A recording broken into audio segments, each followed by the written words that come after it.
Finally getting time to paint my Star Wars stuff. Hello. What do you want? Me? I don't want anything. What are you up to? Well, I'm just getting around to finally doing my Star Wars stuff. Well, I'm just wondering if you can do me a favour. See, I've been invited to a Warcry tournament. What do you mean, you've been invited? Listen, stop being jealous. This is for the good of both of us, and you know it.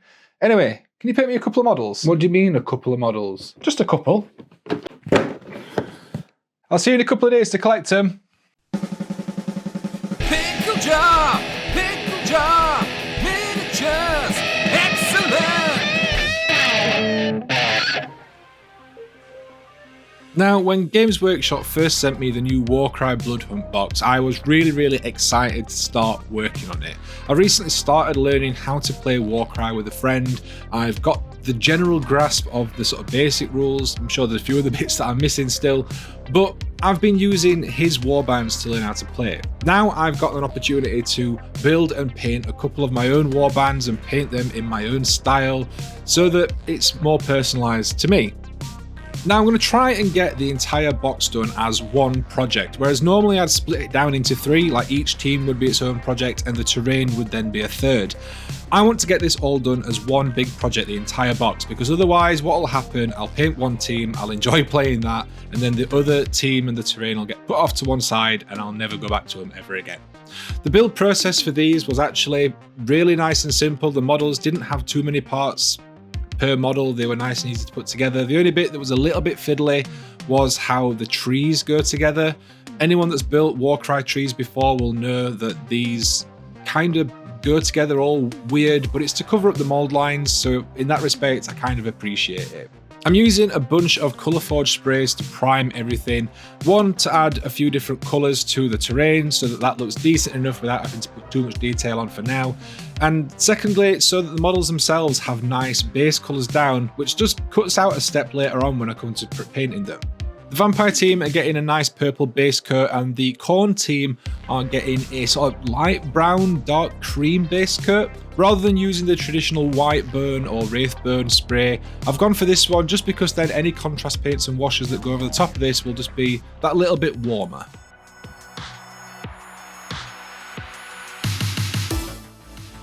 Now, I've not really painted a full project just using contrast paints or speed paints or whatever for quite a while. The last one that I did was my Marvel Crisis Protocol base set. Now, I use them as like shades and tints and specific colours for projects, but not the entire thing. So I wanted to sort of test out some colours and things like that because I wasn't really sure which ones I wanted to use and how I wanted to use them. So I picked this model to just have a bit of a mess around because I figured even if this doesn't end up looking the same colours and stuff as the rest of the warband, if I change some bits, it doesn't matter too much because this model is completely different to the rest of the models anyway, so it can kind of get away with it because he's a big dog boy. By this point, I'm ready to start painting the rest of the team. I've worked out what colours I like, I've worked out which ones I want to avoid, and different things, different aspects of the models that I want to paint in different ways. So it's time to start painting the rest of the team. Now, the thing that I discovered whilst using the speed paints and contrast paints, things like that, was that for the vampires themselves, I didn't really want to use any speed paints and contrast paints, or at least not many, and not for the main colours. The main colour I wanted to be the purple and magenta on their robes and cloth areas. So I airbrushed on some Chimera magenta for that lovely colour on there, and then decided to paint in the rest of the details. Now, when I say that I'm not using contrast paints, I'm going to use a couple, but the majority of how I'm painting the vampires is by blocking in base colours on the various different parts, on these weird bits of bamboo armour, on the ropes, on the armour panels and things like that, and then using shades and washes over the top to tint them, to shade them and things like that.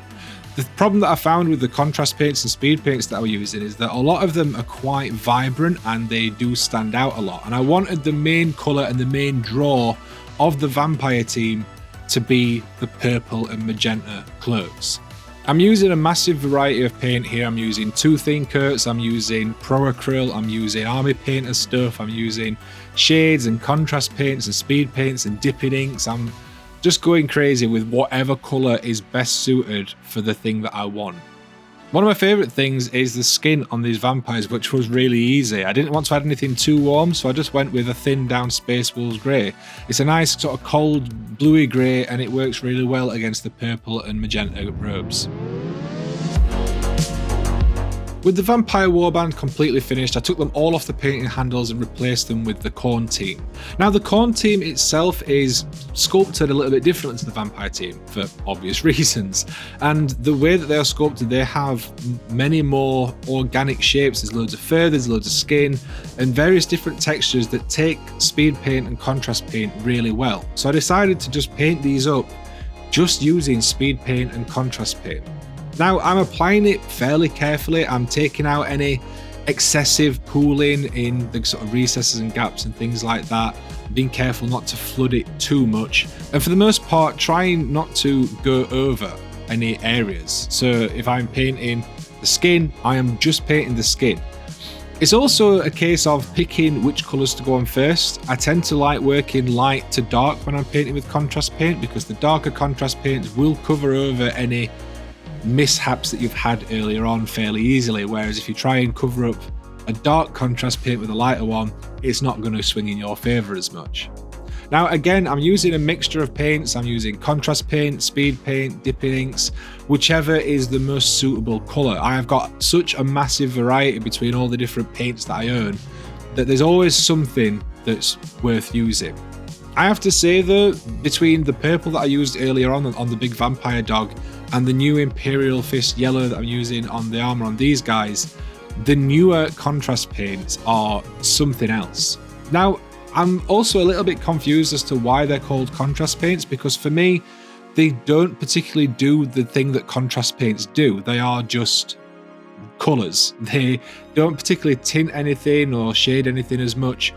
But if you want to paint a nice, bright, vibrant colour, a flat colour, they are absolutely fantastic. I added a couple of metallics from the Two Thin Coats range because they are absolutely gorgeous, and a quick wash to the yellow armour just to bring out a little bit of the detail and some of the shading, and then I got to work basing them.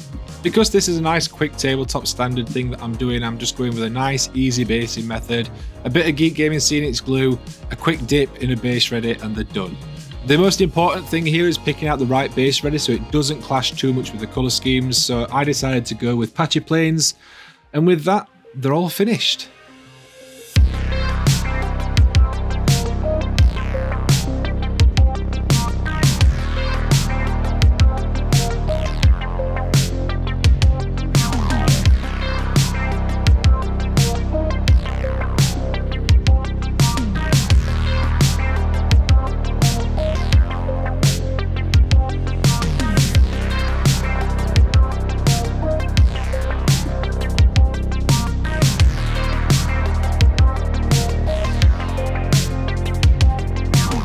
So there you go guys, I hope you enjoyed the video. If you did, leave a like down below and all the usual gumph. If you want to help support the channel, the best way to do so is Patreon. You get access to a whole bunch of cool extra perks if you join our Patreon. I want to say a massive thank you to everyone that is currently signed up. You guys are absolutely awesome.